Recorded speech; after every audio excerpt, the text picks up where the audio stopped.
نحمد صلی علی رسول الکریم اما بعد فاعوذ باللہ من الشیطان الرجیم بسم اللہ الرحمن الرحیم وقال نسوة فی المدینة امرأة العزیز تراود فتاها عن نفسه قد شغفها حبا انا لنراها فی ضلال مبین۔ اس کا ترجمہ ہے، اور شہر میں کچھ عورتوں نے کہا، عزیز کی بیوی اپنے غلام کو اس کے نفس سے پھسلاتی ہے، بلا شبہ وہ محبت کی روح سے اس کے دل کے اندر داخل ہو چکا ہے، بے شک ہم تو اسے صریح غلطی پر دیکھتی ہیں۔ تو اس کی تفسیر پہلے ہم ذرا سا پیچھے دیکھ لیتے ہیں۔ پیچھے جہاں تک ہم نے پڑھا کہ حضرت یوسف علیہ السلام عزیز مصر کے گھر میں رہ رہے تھے، ان کی پرورش وہاں ہو رہی تھی، اور جب اپنی جوانی کو پہنچے تو عزیز مصر کی جو بیوی تھی اس کی نیت خراب ہونے لگی اور اس نے بدکاری کی دعوت دی حضرت یوسف علیہ السلام کو، اور یہ سارا واقعہ ہم پیچھے پڑھ چکے ہیں۔ اور جب یہ واقعہ ہوا اس کے بعد شہر میں یہ بات پھیلی، تو کچھ اور عورتیں جو شہر کی عورتیں تھیں ان کی بات بتائی جا رہی ہے کہ جب انہوں نے اس واقعے کی خبر انہیں ہوئی تو انہوں نے عزیز مصر کی عورت کے بارے میں یہ بات کہی کہ یہ اتنے بڑے عہدے پر ہے، یہ عورت اتنے بڑے عہدے پر ہے، اتنے بڑے آدمی کی بیوی ہے، لیکن ایک غلام کی محبت میں بے قابو ہو گئی اور اسے اپنے دل سے نہیں نکال سکتی۔ تو اب اس تفسیر کو ہم ذرا سا اور تفصیل سے دیکھتے ہیں۔ نسوتن جو ہے یہ لفظ امرأتن کی جمع ہے۔ امرأتن کی جو جمع ہے یہ ایک تو نسوتن ہے، نساؤن ہے اور نسوانن ہے، اور یہ امرأتن کے ایک طرح سے حقیقی جمع نہیں ہے، ٹھیک ہے، کیونکہ عام طور پر جمع میں جو روٹ ورڈز ہوتے ہیں وہ نہیں بدلتے، کسی لفظ کے روٹ ورڈز نہیں بدلتے، لیکن یہ خلاف قاعدہ غیر حقیقی جمع اس کو کہتے ہیں۔ تو قرآن میں دوسری جگہوں پر نساؤن کو استعمال کیا گیا ہے، زیادہ تر عام طور پر نساؤن جمع کو استعمال کیا ہے جمع کے لیے۔ تو نساؤن جو ہوتا ہے وہ عام طور پر زیادہ عورتیں، ٹھیک ہے، کثرت کے لیے ہوتا ہے، اور نسوتن جو ہے وہ قلیل تعداد میں، یعنی جمع تو ہوتی ہے لیکن کم تعداد میں۔ تو اس نے قال نسوتن جو ہے اس کا مطلب ہے کہ جن عورتوں کی بات یہاں کی جا رہی ہے وہ کچھ گنی چنی عورتیں تھیں جو کہ عزیز کی بیوی کے بارے میں یہ باتیں کر رہی تھی، ٹھیک ہے، اور قالہ جو ہے وہ مذکر کا صیغہ ہے، قالت ہونا چاہیے، قالت نسوتن ہونا چاہیے، مگر چونکہ یہ جمع حقیقی نہیں ہے اس لیے یہ بغیر قاعدے کے جمع ہے، تو یہاں قالہ کا صیغہ آیا، ایسا عربی زبان میں ہوتا ہے۔ چند عورتوں نے اس طرح سے بات چیت کی۔ شغفہا، شغفہا کا کیا مطلب ہے؟ دل کے پردے کے اندر داخل ہو گیا ہے، یعنی اس کے محبت میں بہت زیادہ گہری اس کے دل میں آ گئی ہے، اس عورت کے دل میں۔ اور شغاف کا معنی دل کا مرکز بھی کیا جاتا ہے، تو دونوں لفظوں سے دونوں معنوں میں یہ مطلب نکلتا ہے کہ عزیز مصر کی بیوی اس کے دل جو تھا وہ بری طرح سے حضرت یوسف علیہ السلام کی چاہت میں مبتلا ہو گیا تھا۔ پھر لفظ تراود فتاحا، تراود فتاحا کا کیا معنی ہے؟ اپنے غلام کو پھسلاتی ہے۔ اب دیکھیں یہاں پر یہ جو تراودو ہے یہ مضارع کا صیغہ ہے، ٹھیک ہے، اب واقعہ تو ماضی کا تھا، واقعہ ہو چکا تھا، اور اسی وجہ سے یہ عورتیں باتیں کر رہی تھی، لیکن یہاں صیغہ مضارع کا یعنی کہ مستقبل کا اور حال کا صیغہ استعمال کیا گیا، تو اس سے مطلب یہ کہ وہ ابھی بھی اس کا یہی حال ہے، وہ اس چیز سے باہر نہیں نکلی ہے۔ تو اب ہم اگلی آیت پر چلتے ہیں، کیونکہ اگلی آیت میں اسی بات کو پورا کیا گیا ہے۔ فَلَمَّا سَمِعَتْ بمكرهن أرسلت إليهن وأعتدت لهن متكأ وآتت كل واحدة منهن سكينا وقالت اخرج عليهن فلما رأينه أكبرنه وقطعن أيديهن وقلن حاشا لله ما هذا بشرا إن هذا إلا ملك کریم۔ اس عورت نے ان کے فریب کے بارے میں سنا تو ان کے طرف پیغام بھیجا اور ان کے لیے ایک تکیہ دار مجلس تیار کی اور ان میں سے ہر ایک کو ایک چھری دے دی اور کہا کہ ان کے سامنے نکل۔ پھر جب انہوں نے اسے دیکھا تو اسے بہت بڑا پایا اور انہوں نے اپنے ہاتھ بری طرح کاٹ ڈالے اور کہا اللہ کی پناہ یہ کوئی آدمی نہیں مگر یہ تو نہایت معزز فرشتہ ہے۔ اب اس کی تفسیر کو دیکھتے ہیں۔ آیت کی تفسیر کو مفسرین نے دو طریقے سے بیان کیا ہے، ٹھیک ہے۔ تو پہلا جو زیادہ تر عام تفسیر اس کی کیا کی گئی ہے کہ جب یہ واقعہ جو حضرت یوسف علیہ السلام کے ساتھ عزیز مصر کی بیوی نے جو دعوت گناہ دی، اس کا واقعہ جب عام ہوا اور اس کی شہرت ہوئی تو شہر کی عورتوں نے طعن و تشنیع اور ملامت کے تیر برسانا شروع کر دیے کہ عزیز مصر کی بیوی اپنے غلام کو پھسلا رہی ہے اور اس کی اتنی دیوانی ہو گئی ہے جو اس کی حیثیت کے خلاف ہے، یعنی اتنے بڑے عہدے پر ہے، اس کا شوہر اتنے بڑا مقام رکھتا ہے اور اتنے بڑے آدمی کی عورت کو یہ زیب نہیں دیتا کہ وہ غلام کے پیچھے اس طرح دیوانی ہوئی ہے۔ تو جب عزیز کی بیوی نے ان کی ملامت کو سنا تو اب یہاں پر مکر کا لفظ استعمال کیا ہے کہ جب عزیز کی بیوی نے ان کے مکر کے بارے میں سنا تو اس کے لفظ مکر کا کیا مطلب ہوتا ہے؟ عام طور پر فریب، سازش یا خفیہ تدبیر کو مکر کہتے ہیں، ٹھیک ہے۔ لیکن جن لوگوں نے یہ تفسیر کی ہے انہوں نے اس کا کیا مطلب کیا ہے کہ عورتیں بظاہر تو ایسی باتیں کر رہی تھی، ملامت کر رہی تھی عزیز مصر کی بیوی پر، لیکن اصل میں ان کے دل میں خواہش ہو گئی تھی یوسف علیہ السلام کو دیکھنے کی، اسی وجہ سے وہ اس واقعے کو اچھال رہی تھی، اس کے بارے میں باتیں کر رہی تھی، تو اس وجہ سے اس کو مکر کہا گیا ہے۔ جب عزیز مصر کی عورت کو یہ پتا چلا کہ اس کے بارے میں یہ باتیں ہو رہی ہے تو اس نے کیا کیا کہ ان عورتوں کی ملامت کے جواب میں اپنے فعل کا جواز پیش کرنے اور اپنے بے اختیار ہو جانے کا سبب کا مشاہدہ کروانے کے لیے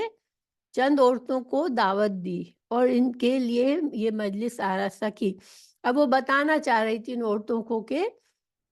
تم مجھے ملامت کرتی ہو تو دیکھو تمہارا کیا حال ہوتا ہے اس شخص کو دیکھ کر۔ اب جب مجلس جوبن پہ تھی، چھریوں سے گوشت اور پھل کاٹے جا رہے تھے تو یوسف علیہ السلام سے کہا کہ ان کے سامنے آؤ۔ جب انہوں نے یوسف علیہ السلام کو دیکھا تو ان کے حسن کو دیکھ کر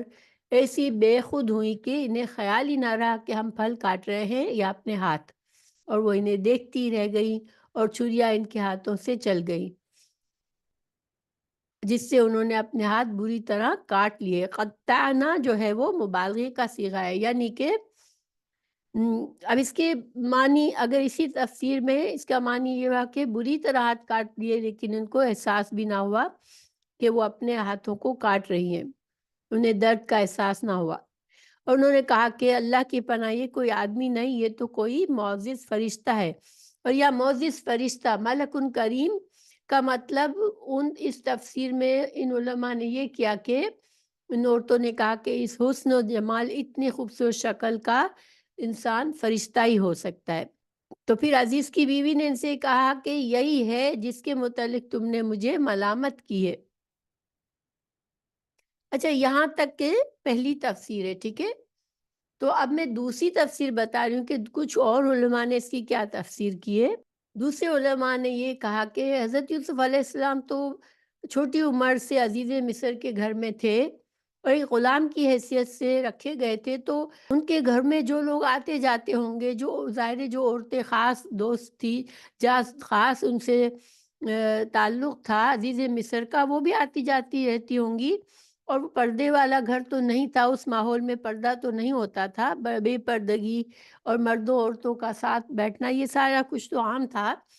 تو ان عورتوں نے یہ نہیں ہو سکتا کہ پہلے کبھی حضرت یوسف علیہ السلام کو دیکھا ہی نہ ہو اور اچانک سے اس دن دعوت میں دیکھا ہو۔ تو پھر انہوں نے کیا تفسیر کی ہے کہ اصل معاملہ یہ تھا کہ جب ان عورتوں نے اس واقعے کے بعد آپس میں یہ بات کی اصل میں کہ انہوں نے عزیز مصر کی بیوی کو نادان سمجھا کہ وہ اپنے غلام پر اتنی فریفتہ ہو چکی ہے، مگر وہ اتنی کوشش کے باوجود بھی اسے پھسلانے میں کامیاب نہیں ہوئی ہے، اور اس نے اپنے مقصد میں اپنے مقصد میں ناکام رہی ہے۔ گویا کہ ان عورتوں کو یہ تھا کہ اگر ہم ہوتے تو ہم اس غلام کو ہم اپنے قابو میں کر لیتے اور ہم اسے پھسلانے میں کامیاب ہو جاتے، مگر عزیز مصر کی عورت جو ہے وہ نادان ہے، وہ اتنی زیادہ اس کے عشق میں پڑ گئی ہے کہ وہ اس کو اپنی طرف راغب نہیں کر پا رہی ہے۔ تو اب جب یہ بات سنی عزیز مصر کی بیوی نے، تو اس نے ان کو بلایا کہ ٹھیک ہے، وہ ان کو چھریاں بھی دے دی۔ اب معاملہ یہ تھا کہ یہ عورتیں کیوں آئی تھی کہ وہ اپنے حسن سے اور اپنے ناز و انداز سے حضرت یوسف علیہ السلام کو اپنی طرف راغب کریں، اور چونکہ جیسا کہ ان کا دعویٰ تھا کہ عزیز مصر کی بیوی تو یہ کام نہیں کر سکی مگر ہم تو کر سکتے تھے، اور وہ ساری عورتیں جو ہیں جب حضرت یوسف علیہ السلام کو عزیز مصر کی بیوی نے بلایا تو انہوں نے اپنے اپنے حسن سے، اپنے اپنے ناز اور انداز سے، اپنے طریقوں سے حضرت یوسف علیہ السلام کو دعوت گناہ دی، لیکن حضرت یوسف علیہ السلام ان کے اس فتنے میں نہیں پڑے، اور اللہ تعالیٰ نے ان کو ثابت قدم رکھا، تو انہوں نے آخری حربے کے طور پر اپنے ہاتھ کاٹے، تاکہ بعض اوقات ایسا ہوتا ہے کہ انسان ہمدردی میں ہی کسی کی طرف آ جاتا ہے، تو انہوں نے اپنے ہاتھ کاٹے کہ ہم جو ہے اپنے آپ کو مار لیں گے، ہم تمہارے عشق میں جیسے ہم اپنے آپ کو مار لیں گے۔ تو یہ مطلب نکالا ہے دوسری تفسیر میں، گویا کہ ان عورتوں نے بھی کوشش کی، وہی کوشش کی جو عزیز مصر کی بیوی نے کوشش کی تھی۔ جن علماء نے یہ تفسیر کی ہے وہ اس بات کو کیسے ثابت کر رہے ہیں کہ حضرت یوسف علیہ السلام نے بعد میں دعا کی اللہ سے،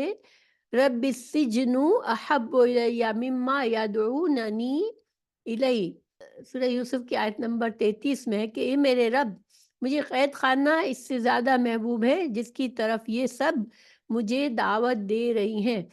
تو گویا حضرت یوسف علیہ السلام نے جب دعا کی تو یہ فرمایا کہ تو حضرت یوسف علیہ السلام نے یہ دعا کی کہ یا اللہ، یہ عورتیں، جمع کا صیغہ استعمال کیا کہ یہ عورتیں مجھے جس چیز کی دعوت دے رہی ہیں تو مجھے اس سے بچا، اور مجھے قید خانہ زیادہ محبوب ہے اس سے کہ میں اس گناہ میں پڑوں۔ تو معلوم ہوا کہ عورتیں یوسف علیہ السلام کو دیکھنے کے لیے نہیں بلکہ دعوت گناہ دینے کے لیے آئی تھی۔ دوسرا ثبوت یہ پیش کرتے ہیں کہ یوسف علیہ السلام نے مزید دعا کی،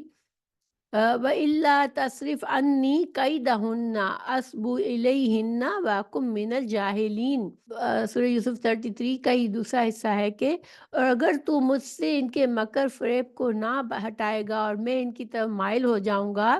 اور جاہلوں میں ہو جاؤں گا۔ تو معلوم ہوا کہ وہ سب عورتیں یوسف علیہ السلام کو اپنے مکر و فریب میں پھنسانے کے لیے آئی تھی، نہ کہ صرف جمال یوسف کے دیدار کے لیے۔ یعنی دیکھا ہوا تو تھا انہوں نے، لیکن ان کے دل میں بھی خواہش تھی، اس وجہ سے انہوں نے یہ چال چلی کہ ہمیں موقع ملے کہ ہم اس شخص کے قریب ہو سکے۔ تو اس وجہ سے یہ سارا معاملہ انہوں نے کیا تھا، اور اسی وجہ سے مکر کا لفظ استعمال آیا ہے قرآن میں۔ پھر دوسرا ایک اور بھی، فَاسْتَجَابَ لَهُ رَبُّهُ فَصَرَفَ عَنْهُ كَيْدَهُنَّ، یعنی اللہ تعالیٰ نے ان عورتوں کی، تو اس کے رب نے اس کی دعا قبول فرمائی، اور اس نے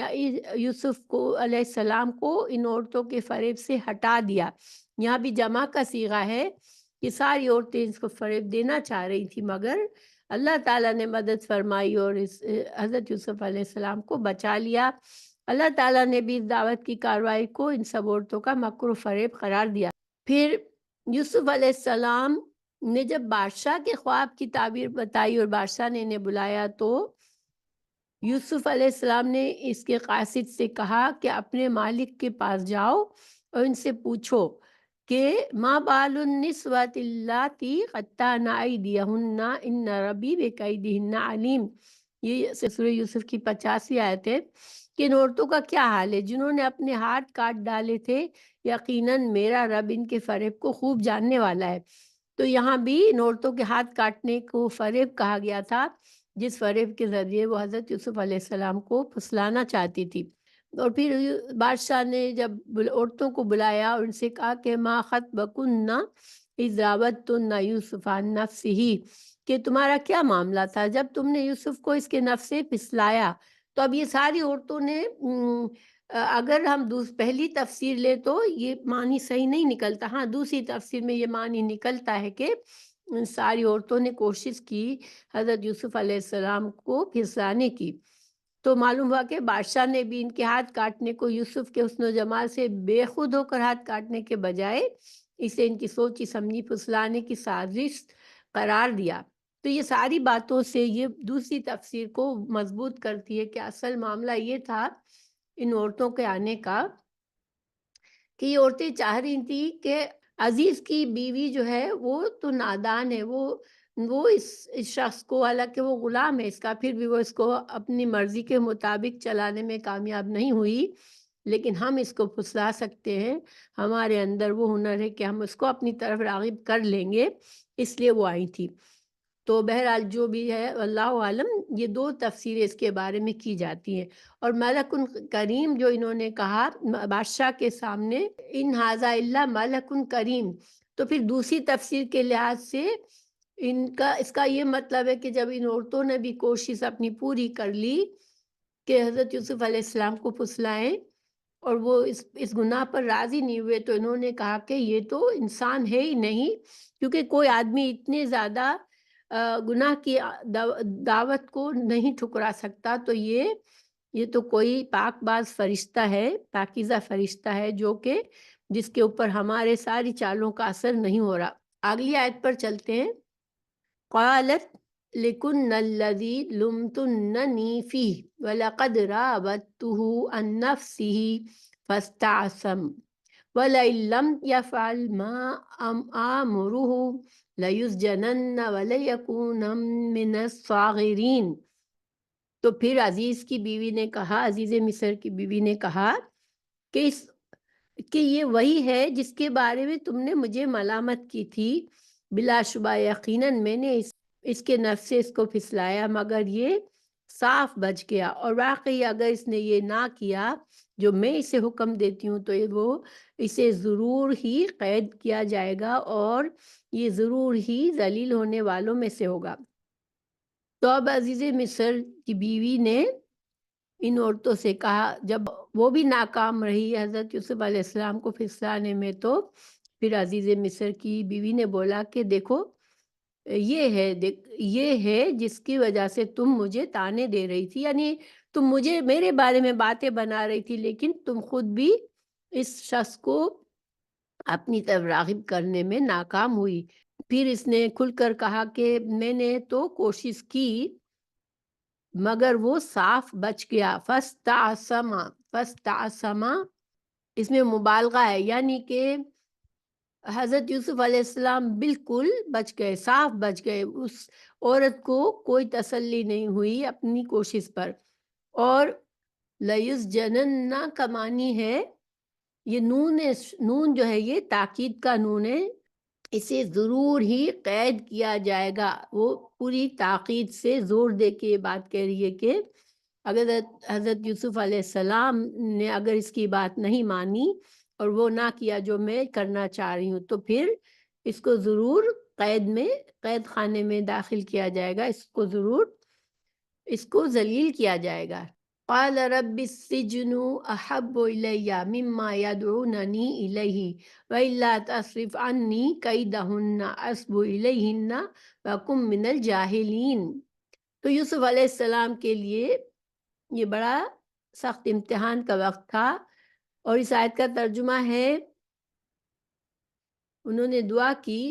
کہ اگر تو مجھ سے ان کے فریب کو نہ ہٹائے گا تو میں ان کی طرف مائل ہو جاؤں گا اور جاہلوں میں سے ہو جاؤں گا۔ یوسف علیہ السلام نے اللہ سے دعا فرمائی، اور یہ بہت سخت امتحان تھا ان کے لیے۔ ان کے سامنے ایک طرف تو گناہ کی دعوت تھی، مگر اگر وہ گناہ کی دعوت کو قبول کرتے ہیں تو ان کے ساتھ اچھا سلوک کیا جاتا، ان کو اپنی آنکھوں کا تارا بنا کے رکھتی وہ عورت، ٹھیک ہے۔ دوسری طرف مصیبت ہے کہ قید کی صورت میں ہے کہ عزیز مصر کی بیوی قسم کھا کر لام تاکید اور نون تاکید قسم کا فائدہ دیتے ہیں، تو اس نے کہا کہ لَيُسْجَنَنَّ، یعنی دو تاکیدوں کے ساتھ اس نے اپنا ارادہ ظاہر کیا کہ وہ ضرور بضرور یہ قید کیا جائے گا۔ اگر اس نے میرے حکم عدولی کی تو قید میں جانا اس کے لیے لازم ہوگا۔ تو اس امتحان میں اللہ کے خاص بندے کبھی معصیت الہی کو ترجیح نہیں دیتے، بلکہ مصیبت قبول کر کے اپنے آپ کو اللہ کے سپرد کر دیتے ہیں۔ دیکھیں، ایک طرف تو عیش ہی عیش تھا مگر گناہ تھا، اللہ کی نافرمانی تھی۔ دوسری طرف اللہ کی فرما برداری تھی لیکن تکلیف اور جیل کی مصیبت تھی۔ تو اللہ کے خاص بندے ہی ایسے وقت میں اللہ کی فرما برداری کی طرف جھک جاتے ہیں۔ حدیث ہے، ابو ہریرہ رضی اللہ عنہ سے مروی ہے، رسول اللہ صلی اللہ علیہ وسلم نے فرمایا 7 آدمی ہیں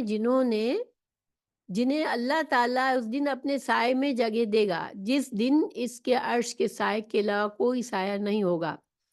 نمبر 1 عادل حکمران، نمبر 2 وہ نوجوان جس نے اللہ کی عبادت میں نشو و نما پائی، یعنی سارا بچپن اور جوانی سب اللہ کی عبادت کرتے ہوئے گزاری، اللہ کی نافرمانی سے بچا رہا۔ اور وہ آدمی، نمبر 3 وہ آدمی جس کا دل مسجدوں سے اٹکا ہوا ہے، یعنی وہ نماز کا خوشی خوشی نماز کے لیے جاتا ہے اور ایک نماز کے بعد دوسری نماز کا انتظار کرتا ہے، وہ آدمی۔ نمبر 4 وہ 2 آدمی جنہوں نے اللہ ہی کی خاطر ایک دوسرے سے محبت کی اور اسی پر جمع ہوئے اور اسی محبت پر جدا ہوئے۔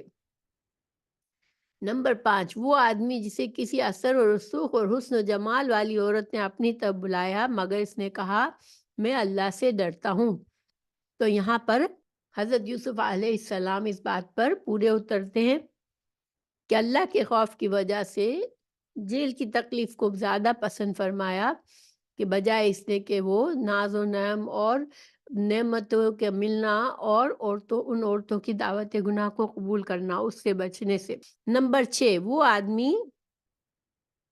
جس نے صدقہ کیا اور اس قدر چھپا کر کیا کہ اس کے بائیں ہاتھ کو خبر نہ ہوئی کہ اس کے دائیں ہاتھ نے کیا کیا،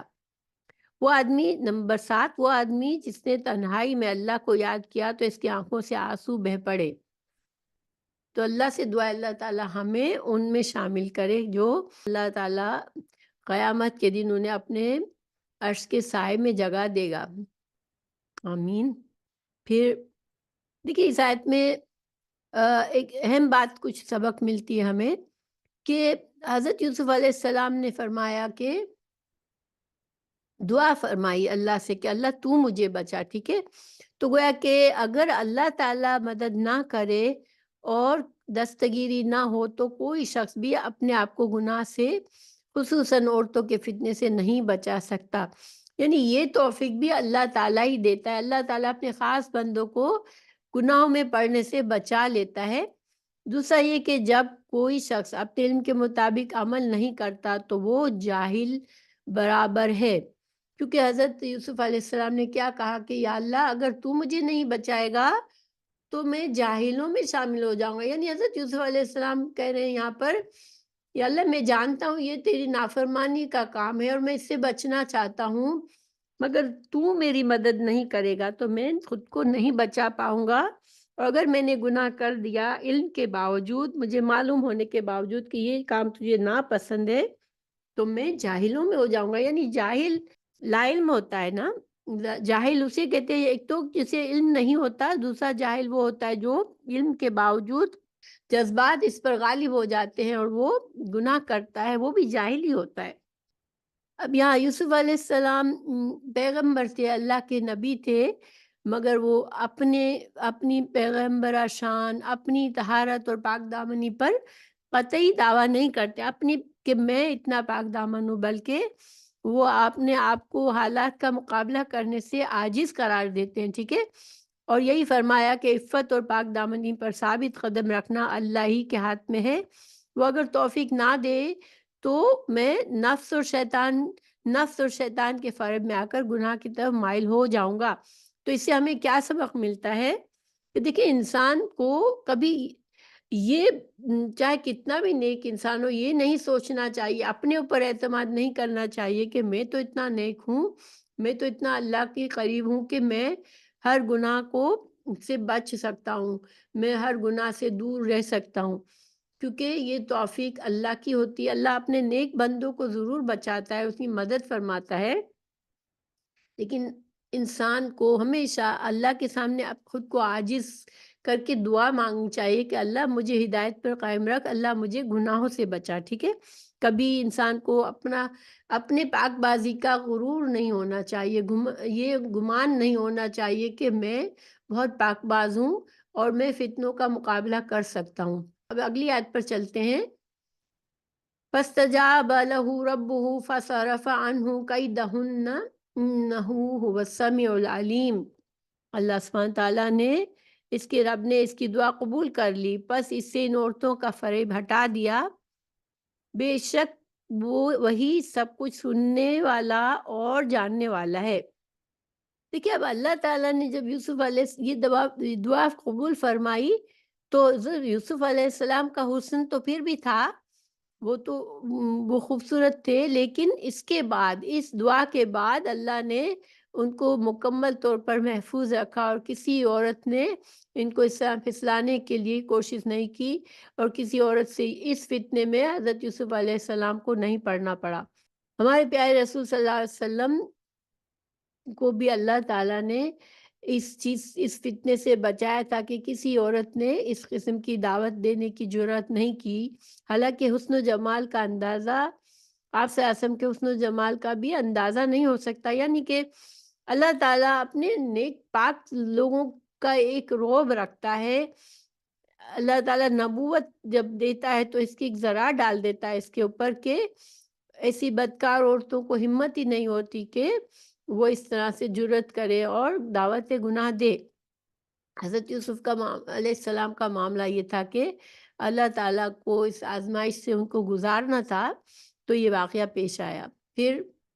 ثم بدأ لهم من بعد ما رأوا الآيات ليسجننه حتى حين۔ پھر کیا ہوا کہ پھر اس کے بعد، یعنی یہ سب کچھ ہو گیا، حضرت یوسف علیہ السلام نے دعا مانگی، اس کے بعد کیا ہوا کہ اب جو عزیز مصر اور جو دوسرے معزز لوگ تھے اس زمانے کے، ان نے یہ ساری چیزیں دیکھیں، انہوں نے دیکھا کہ عورتیں کس طرح حضرت یوسف علیہ السلام کے پیچھے دیوانی ہوتی ہیں، تو پھر ان کو یہ بات، ان کے دل میں یہ بات آئی کہ حالانکہ حضرت یوسف علیہ السلام تو بے گناہ تھے اور وہ جانتے تھے، لیکن انہوں نے پھر بھی کیا سوچا کہ ضروری ہے کہ اب ان کو قید میں ڈال دیا جائے کچھ عرصے تک۔ یعنی اپنی بیویوں کو تو وہ قابو میں نہیں کر سکتے تھے، مگر ایک بے گناہ انسان کو جیل میں ڈالنا ان کے لیے آسان تھا کہ حضرت یوسف علیہ السلام کو اب جیل میں ڈال دیا جائے تاکہ ان بدکار عورتوں سے کوئی فتنے کا موقع نہ ملے۔ یہاں پر غور و فکر کی بات یہ ہے کہ یہ پورے معاشرے کی عکاسی کر رہا ہے، اس وقت کے حالات کا پتہ چل رہا ہے کہ معاشرے کی اخلاقی حالت کیا تھی کہ اپنی بیویوں کو کچھ قابو میں لانے کے بجائے انہوں نے حضرت یوسف علیہ السلام کو جیل میں ڈالا۔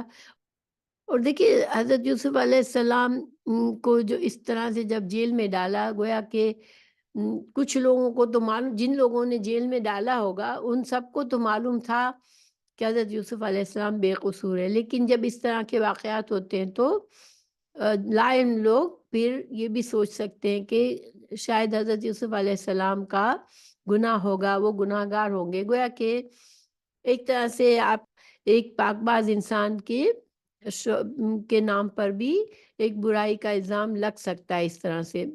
اور یہی وجہ ہے کہ حضرت یوسف علیہ السلام کو جب بادشاہ نے بلایا، آگے چل کے ہمیں پتہ چلے گا کہ حضرت یوسف علیہ السلام کو بادشاہ نے جب بلایا تو اس وقت حضرت یوسف علیہ السلام قید خانے سے نہیں نکلے، بلکہ کنڈیشن رکھی، یہ شرط رکھی کہ پہلے ان عورتوں کو بلایا جائے جنہوں نے اپنے ہاتھ کاٹے تھے، جنہوں نے مجھے گناہ کی دعوت دی تھی، اور اپنی بے گناہی کو ثابت کرنے کے بعد حضرت یوسف علیہ السلام جیل سے نکلے تھے۔ پھر اگلی آیت ہے وَدَخَلَ مَعَهُ السِّجْنَ فَتَيَانِ قَالَ أَحَدُهُمَا إِنِّي أَرَانِي أَعْصِرُ خَمْرًا وقال الآخر إني أراني أحمل فوق رأسي خبزا تأكل الطير منه نبئنا بتاويله إنا نراك من المحسنين۔ اچھا، اب قید خانے میں حضرت یوسف علیہ السلام کے ساتھ دو نوجوان داخل ہوئے، دونوں سے ایک نے کہا بے شک میں اپنے آپ کو دیکھتا ہوں کہ کچھ شراب نہ چھوڑ رہا ہوں، دوسرے نے کہا بے شک میں اپنے آپ کو دیکھتا ہوں کہ میں اپنے سر پر کچھ روٹی اٹھائے ہوئے ہوں جس سے پرندے کھا رہے ہیں، ہمیں اس کی تعبیر بتا، بے شک ہم تجھے احسان کرنے والوں میں سے دیکھتے ہیں۔ اب قید خانے کے اندر کچھ واقعہ ہوا جس کے بارے میں بتایا جا رہا ہے کہ یوسف علیہ السلام کو جب قید میں ڈالا گیا تو یہ جو دو آدمیوں کا بات بتائی جا رہی ہے جو حضرت یوسف علیہ السلام کے ساتھ قید میں داخل ہوئے تھے، اور فتیان کا مطلب ہے عام طور پر یہ لفظ دو نوجوان یا پھر غلام یا خادم، یعنی کہ جو دو شخص تھے وہ کون تھے؟ وہ بادشاہ کے خاص خادم تھے، ٹھیک ہے؟ تو بہت جلد دونوں یوسف علیہ السلام کے حسن اخلاق سے متاثر اور ان سے مانوس ہو گئے۔ یہ ساری باتیں بتائی نہیں گئی ہے، لیکن ظاہری بات ہے کہ جس طرح سے بات کی گئی ہے تو وہ حضرت یوسف علیہ السلام سے متاثر تھے، ان کے حسن اخلاق سے متاثر تھے، اور یوسف علیہ السلام کے ہر ایک کی بے لوث خدمت کرنے ان پر یہ حقیقت واضح کر دی کہ یہ بندہ ہر ایک کی خیر خواہی اور خدمت کسی بھی معاوضے کی امید یا کسی طمع کے بغیر کرتا ہے، اسی کا نام احسان ہے، اور ایسا کرنے والا محسن ہوتا ہے۔ تو گویا کہ ان لوگوں نے، ان دو نوجوانوں نے حضرت یوسف علیہ السلام کو کہا کہ ہم تمہیں دیکھتے کہ تم ایک محسن ہو، ایک احسان کرنے والے انسان ہو، اور اس سے ان کی اس بات سے ظاہر ہوتا ہے کہ حضرت یوسف علیہ السلام جیل میں بھی دوسروں کے ساتھ اچھا سلوک کرتے تھے اور ان سے خیر خواہی کرتے تھے، اس وجہ سے ان کو محسن سمجھا گیا۔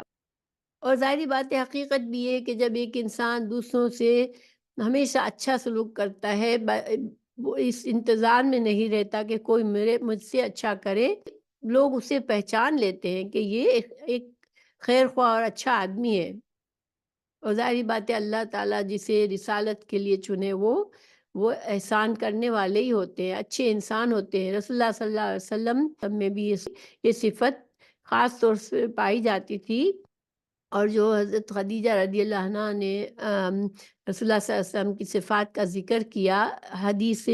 جس میں آپ صلی اللہ علیہ وسلم پر وحی نازل ہوئی تھی، پہلی وحی جب نازل ہوئی، حضرت خدیجہ رضی اللہ عنہ نے رسول اللہ صلی اللہ علیہ وسلم کو تسلی فرمائی، اس میں ان کی اچھی عادات کا ذکر کیا تھا کہ آپ دوسروں کا بوجھ اٹھاتے ہیں، آپ مہمان نوازی کرتے ہیں،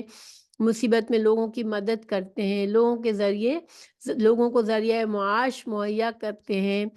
تو یہ ساری کیا ہے؟ یہ خصوصیات حضرت خدیجہ رضی اللہ عنہ نے ذکر فرمائی تھی رسول اللہ صلی اللہ علیہ وسلم کے بارے میں، یہ بخاری کی حدیث میں ہے۔ تو اچھا مسلمان ہونا، اس کے لیے صرف نماز روزے ہی کافی نہیں، بلکہ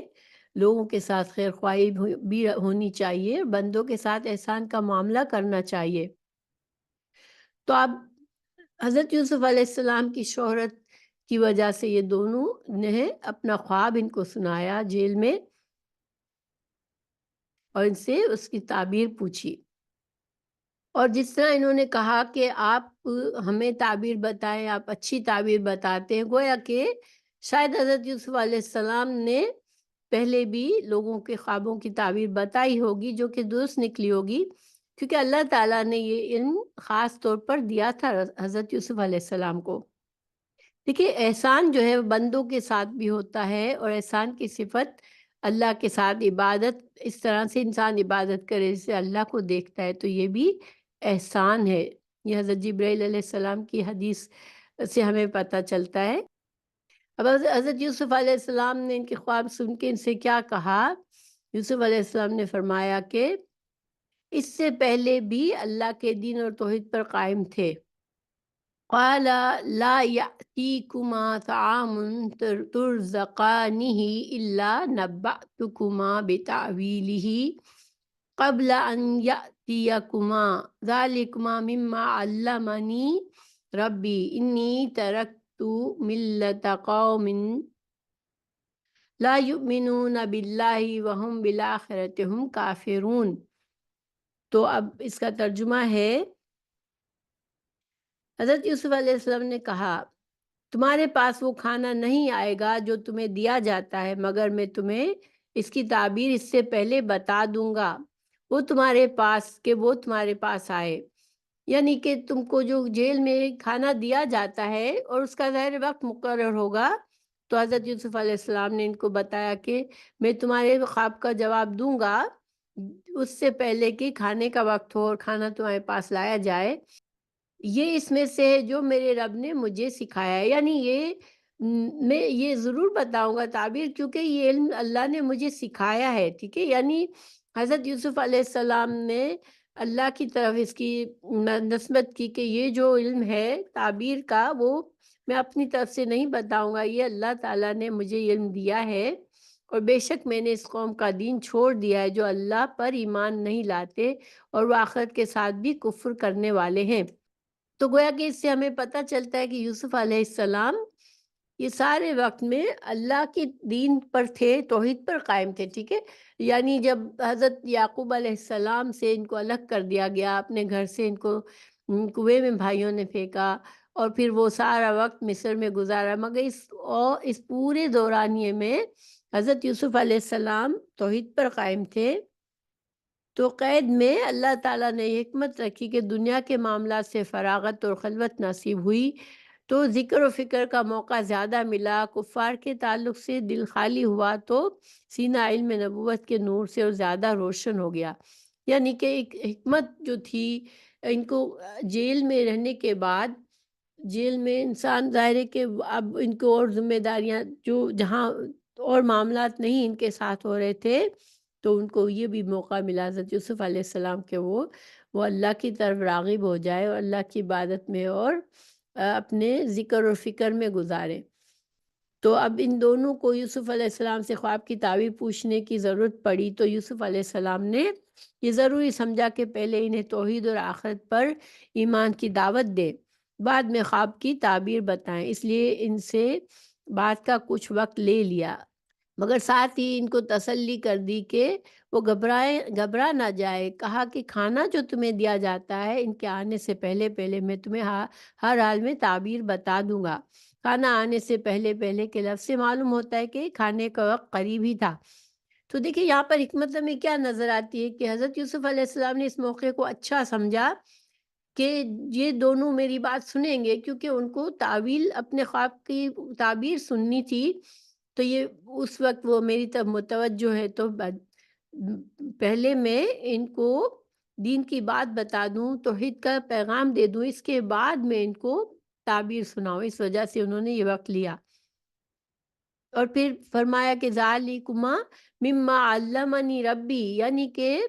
حضرت یوسف علیہ السلام نے ان کو یہ بتایا کہ یہ جو خواب کی تعبیر کا علم ہے یہ مجھے اللہ نے ہی سکھایا ہے،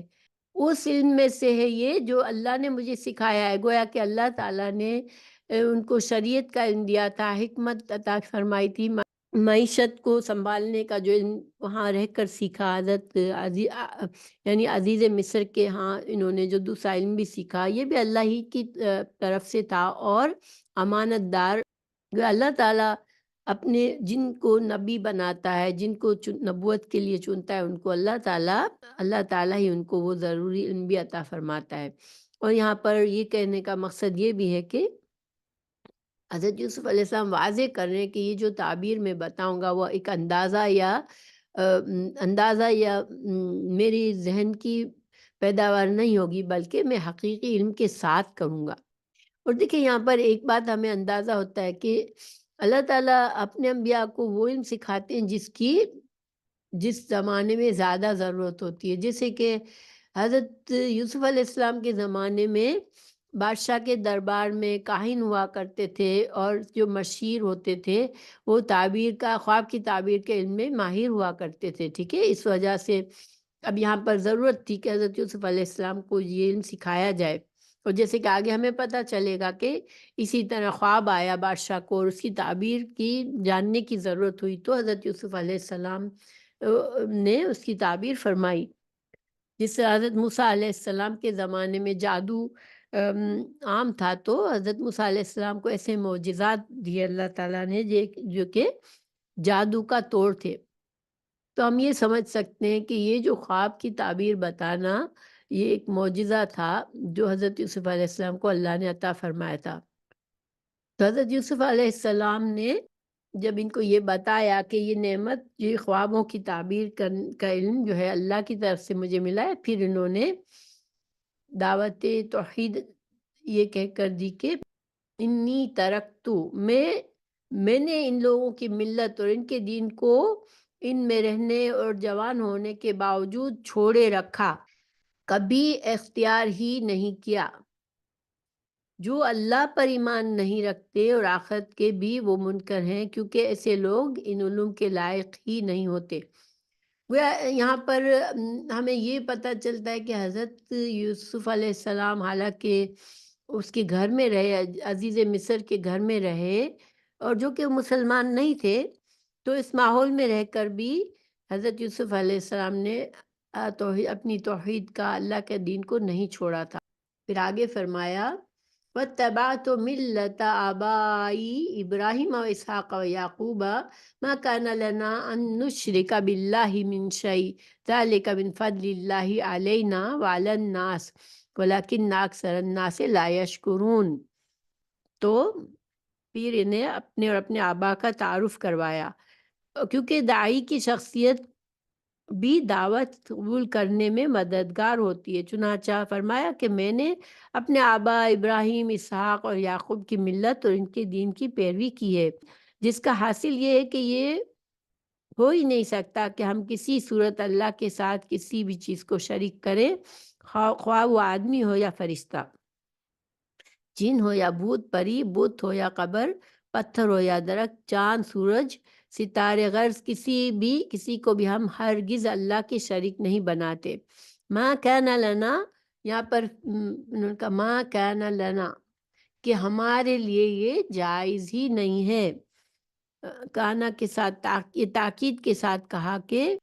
نیک آبا کی پیروی سعادت ہے، جبکہ گمراہ آبا کی تقلید دلالت ہے. جیسا کہ ان قیدیوں کو فرمایا اللہ اسمان سمیتموہا انتم آباہم، یعنی اللہ کے سوا جس کی بھی تم عبادت کرتے ہو محض نام ہے جو تم میں اور تمہارے آبا نے رکھ لیے ہیں. تو اب یہاں پر یہ کہہ رہے ہیں حضرت یوسف علیہ السلام کہ ہمارے لیے، ہم جس خاندان سے میں ہوں، حضرت ابراہیم، حضرت اسحاق، حضرت یعقوب، یہ اللہ کے انبیاء کرام ہیں، اور ان کی اولاد سے میں ہوں، اور ہمارے لیے اللہ کے لیے ساتھ شرک کرنے کی کوئی گنجائش نہیں ہے. اور ذالک من فضل اللہ علینا وعلی الناس، پھر ساتھ ساتھ کیا کہہ رہے ہیں کہ توحید کی یہ سمجھ جو ہمیں اللہ نے عطا فرمائی ہے، ہم پر اللہ کے بے شمار احسانوں میں سے ایک بہت بڑا احسان ہے. اور الناس میں لوگوں پر بھی احسان ہے کہ اللہ تعالیٰ نے ہمارے ذریعے سے ان کو توحید سمجھانے کا انتظام فرمایا، لیکن اکثر لوگ اس نعمت کی قدر نہیں کرتے. یہاں مطلب کیا ہوا کہ نبی کا بھیجنا، اللہ تعالیٰ، پہلی بات اللہ انبیاء کرام کو توحید کی سمجھ دیتا ہے، پھر وہ اس پیغام کے ساتھ لوگوں کو اللہ کی طرف بلاتے ہیں. تو جن لوگوں میں نبی اللہ کا یہ پیغام پہنچتا ہے تو وہ ان لوگوں پر بھی اللہ کا بہت بڑا احسان ہوتا ہے. ہم پر بڑا احسان ہے اللہ کا کہ اللہ نے ہمیں رسول اللہ صلی اللہ علیہ وسلم کی امت میں سے بنایا، کہ ہم کو پیدائشی طور پر ہمیشہ اللہ کی توحید کی ہی تعلیم دی گئی، کیونکہ یہ بھی ایک بہت بڑا انعام ہے اللہ کی طرف سے. اور بے شک ہمیں اس کے لیے شکر گزار ہونا چاہیے، اس کی قدر کرنی چاہیے کہ اللہ نے ہمیں مسلمان بنایا ہے۔ پھر حضرت یوسف علیہ السلام نے جب اللہ کے توحید کی دعوت دینے کے بعد مزید ان سے کہا، یا صاحبی السجنی ارباب متفرقون خیر ام اللہ الواحد القہار، کہ اے میرے قید خانے کے دو ساتھیوں، کیا الگ الگ رب بہتر ہیں یا اللہ جو اکیلا ہے، نہایت زبردست ہے۔ تو دیکھیے یہاں جس انداز میں انہوں نے کہا اے قید خانے کے دو ساتھیوں، اس میں انسیت کا اظہار ہے، قریب ہونے کا، یعنی کہ قربت کا اظہار ہے، کیونکہ کوئی قریب ہوتا ہے تو انس ہی سے ہوتا ہے جو دعوت کے لیے ضروری ہے۔ ایک دعوت دین دینے والا داعی دین کو لوگوں سے انسیت ہونی چاہیے، خیر خواہی اس کے دل میں ہونی چاہیے، قربت ہونی چاہیے، اور ساتھ ہی ساتھ یہ صاحب سجن کہہ کر یہ بتا دیا کہ ہم قید خانے کے ساتھی، یعنی قید میں ہم چاہے ہم کہیں سے بھی آئے، کون بھی ہیں، لیکن ہم قید خانے میں ہم ساتھ ہیں، ہم ساتھی ہیں یہاں کے۔ لیکن اس میں یہ واضح ہوتا ہے کہ یہ ساتھ جو ہے قید خانے کا ساتھ ہے، اللہ تعالیٰ سے تعلق ہونا جو ہے وہ ایمان والوں کا جو ساتھ ہوتا ہے وہ اصل ساتھ ہوتا ہے۔ انسان کے قربت کا اصل ذریعہ جو ہے وہ اللہ کی ذات ہے، کہ اللہ سے محبت رکھنے والے، اللہ کی فرما برداری کرنے والے، ایمان رکھنے والے صحیح حقیقی ساتھی ہوتے ہیں۔ صاحب سجن یعنی کہ جب تک ہم قید خانے میں ساتھ ہیں تو ہم ساتھی ہیں ایک دوسرے کے، مگر اصل حقیقی صحابت جو ہوتی ہے، حقیقی ساتھ جو ہوتا ہے وہ ایمان سے ہوتا ہے۔ ارباب متفرقون خیر، اب سوال کر رہے ہیں حضرت یوسف علیہ السلام ان سے، کیونکہ مصر کے لوگوں کا دین جو ہے وہ اکثر زمانوں میں شرک یعنی متعدد معبودوں کی عبادت ہی رہا ہے۔ تو تاریخ سے ہمیں پتہ چلتا ہے کہ مصر کی قدیم جو ہم آثار دیکھتے ہیں کہ ان کے اندر بہت سے خداؤں کا، بہت سے معبودوں کا عقیدہ پایا جاتا تھا، اور عام طور پر جو عقیدہ وہاں ہوتا تھا وہ یہ ہوتا تھا کہ اللہ کو تو مانتے بھی تھے، لیکن ساتھ ساتھ وہ بہت سے کاموں کے لیے دوسرے ارباب یعنی دوسرے رب کی عبادت کرتے تھے۔ وہ سمجھتے تھے کہ مختلف کاموں کے لیے مختلف ارباب ہیں، مختلف رب ہیں، وہ اختیار رکھتے ہیں، وہ اس لحاظ سے وہ دوسروں کی عبادت بھی کرتے تھے اللہ کے سوا۔ تو یہاں یہ سوال کر کے حضرت یوسف علیہ السلام ان کی عقل کو جھنجھوڑ رہے ہیں کہ الگ الگ رب بہتر ہے یا ایک اللہ جو اکیلا ہے اور سب پر غالب اور زبردست ہے، کوئی اس کے آگے دم نہیں مار سکتا، نہ کوئی اس کی مرضی کے خلاف کچھ کر سکتا ہے۔ تو دیکھیں یہاں پر جو شرک کرتے ہیں ان کے لیے یہ گہری بات ہے کہ ان کو سوچنے کی بات ہے کہ جب انسان ایک اللہ کی عبادت کرتا ہے تو اسے پھر وہ سب سے آزاد ہوتا ہے، دوسروں کی غلامی سے آزاد ہوتا ہے، لیکن وہ بہت سے رب جو بنا لیتے ہیں، بہت سے معبود بنا لیتے ہیں، وہ آزاد نہیں ہوتے۔ تو یہاں کہ ایک طرح سے عقل کو جگایا گیا ہے۔ تو دین میں ہمیں عقل کی ضرورت کیوں ہوتی ہے؟ اس میں قرآن میں اور جگہوں پر بھی اس بات کی طرف اشارہ کیا ہے، سورہ زمر 29، سورہ انبیاء 22 اور بنی اسرائیل 42 میں۔ تو اس میں ہم تھوڑا سا دیکھتے ہیں اس کو۔ سورہ زمر 29 میں اللہ تعالیٰ نے فرمایا، ضرب اللہ مثلا رجلا فیہ شرکاء متشاکسون ورجلا سلما لرجل هل یستویان مثلا الحمد للہ بل اکثرهم لا یعلمون۔ سورہ زمر آیت 29 کا ترجمہ ہے، سنو اللہ تعالیٰ مثال بیان فرما رہا ہے، ایک وہ شخص جس میں بہت سے مختلف ساجی ہیں، اور دوسرا وہ شخص جو صرف ایک ہی کا غلام ہے، کیا یہ دونوں صفت میں یکساں ہیں؟ تو اس آیت میں مشرک جو کہ اللہ کے ساتھ شریک ٹھہراتے ہیں، اور مخلص جو کہ ایک اللہ کی عبادت کرنے والے ہیں، اس کی مثال بیان کی گئی۔ یعنی ایک غلام ہے جو کئی شخصوں کے درمیان مشترکہ ہے، چنانچہ وہ آپس میں جھگڑتے رہتے ہیں، اور ایک غلام ہے جس کا مالک صرف ایک ہی شخص ہے، اس کی ملکیت میں اس کے ساتھ کوئی شریک نہیں۔ کیا یہ دونوں غلام برابر ہو سکتے ہیں؟ یقیناً نہیں۔ تو اسی طرح جو لوگ اللہ کے ساتھ شریک ٹھہراتے ہیں تو ان کو بہت سے معبودوں کی عبادت کرنی پڑتی ہے، اور مخلص مومن صرف ایک اللہ کی عبادت کرتا ہے اور اس کے ساتھ کسی کو شریک نہیں ٹھہراتا۔ یہ دونوں برابر نہیں ہوتے۔ دیکھیں، عقلی طور پر بھی اگر انسان سوچے تو اگر ایک انسان کو بہت سے ارباب، بہت سے رب ہیں، بہت سے اس کے آقا ہیں، وہ غلام ہیں، اب ہر آقا جو ہے اسے اپنی مرضی سے چلانا چاہتا ہے، تو وہ شخص کیا کرے گا؟ وہ کیا بٹا رہے گا ہر طرف؟ تو اس کی زندگی آسان ہوگی یا مشکل ہوگی؟ جبکہ ایک واحد اللہ ہے، ہم اس کی فرما بردار ہیں، تو اس میں بندے کے لیے آسانی ہے۔ تو یہ ایک طرح سے عقلی دلیل ہے جو کہ توحید کے لیے دی ہے اللہ تعالیٰ نے، اور جس کے ذریعے یہاں پر حضرت یوسف علیہ السلام بھی اپنی دعوت دین دے رہے ہیں۔ اسی طرح اللہ تعالیٰ نے اور جگہوں پر بھی یہ بات فرمائی ہے، اور انسان کی عقل کو جھنجھوڑا ہے کہ اس میں انسان کا اپنا فائدہ ہے۔ توحید میں ایک اللہ کی عبادت کرنے میں انسان پرسکون ہے، وہ صرف ایک اللہ کا فرما بردار ہے، جبکہ بہت سے آقا ہوں گے، اس کے بہت سے رب ہوں گے، تو وہ بٹا ہوا ہوگا۔ سورہ انبیاء 22 میں بھی اس کا ذکر کیا گیا ہے۔ پھر مزید حضرت یوسف علیہ السلام فرماتے ہیں، ما تعبدون من دونہ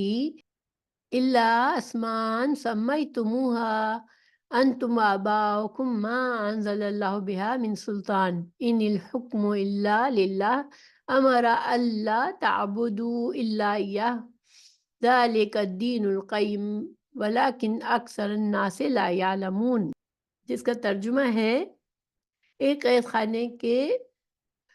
ساتھیو، تم اس کے سوا عبادت نہیں کرتے مگر چند ناموں کے، یعنی اللہ تعالیٰ ہی حقیقی معبود ہے، اور جن کو تم عبادت کرتے ہو، جن کو اپنا معبود سمجھتے ہو،